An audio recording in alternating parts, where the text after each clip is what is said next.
Hello everyone and welcome back to another virtual program presented by the Pamunkey Regional Library. My name is DJ and I'm the Adult Services Librarian at the Mechanicsville Branch, and today we're going to be going over a tutorial for our Take and Make of the month of May. This Take and Make tutorial will be on how to make your own Wildflower Seed Bombs. We will have to-go kits for these Wildflower Seed Bombs at the Mechanicsville Branch Library starting Friday, May 5th. They will be available while supplies last.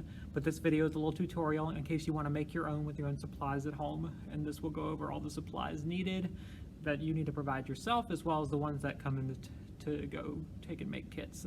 So without further ado, let's go ahead and get started.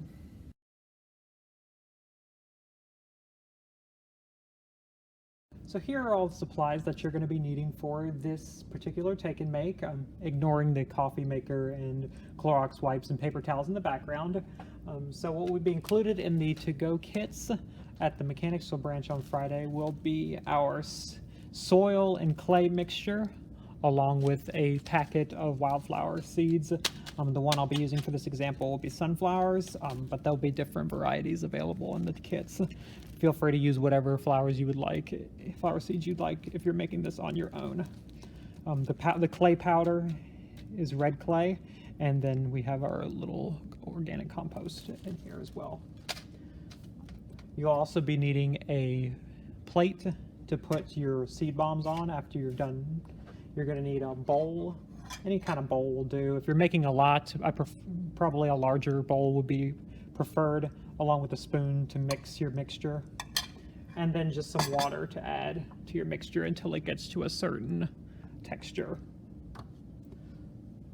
So those are all the materials that you'll need. So we're going to go ahead and we'll get started with step number 1.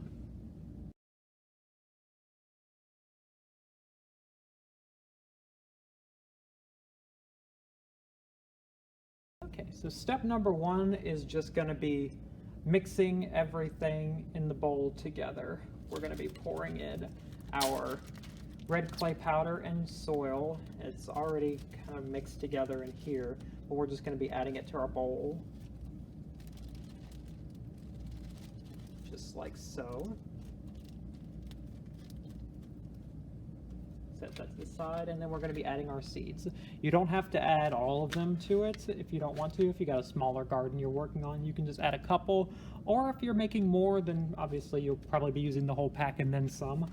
So I'm just going to add a few seeds in there, maybe about half the bag right there, and I'm going to pour them in. And again, I'm just going to mix them in together. The real mixing will begin in the next step, but for now I'll just mix it together. And it should look something like that together. It should look something like that in there. So our next step, step number 2, there's not really many steps in this Take and Make, but the next step will be adding our water to the mixture and then mixing slowly. We're going to mix it until it gets about the same texture as cookie dough. So I'm just going to be adding water to the mixture and then stirring it in there. And obviously you might want to stir it a little bit more until it gets to that cookie dough-like texture. You want to get it not soupy, not really soupy anymore. I might have used a little bit too much water, but that's okay. I'm going to mix it up until it gets to about the cookie dough texture. So we'll return when I get back to that point.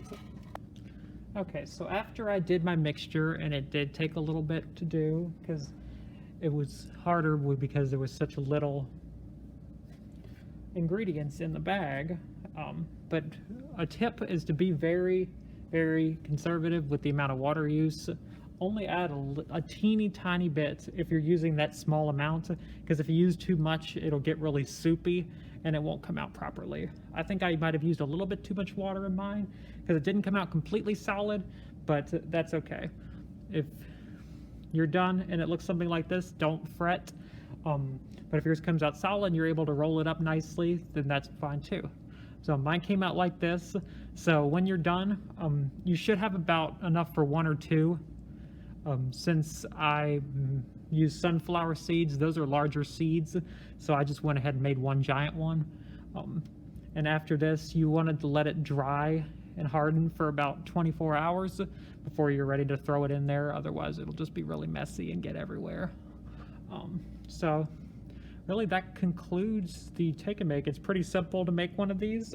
Again, take and make kits along with instructions will be available at the Mechanicsville Branch Library on Friday, May 5th, and they'll be available while supplies last.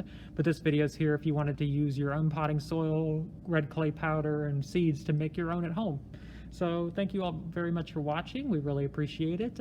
And stay tuned next month for our take and make tutorial. We'll be going over how to make your own pineapple pine cones in honor of summer. So thank you all again for watching, and we'll see you all next time. Take care.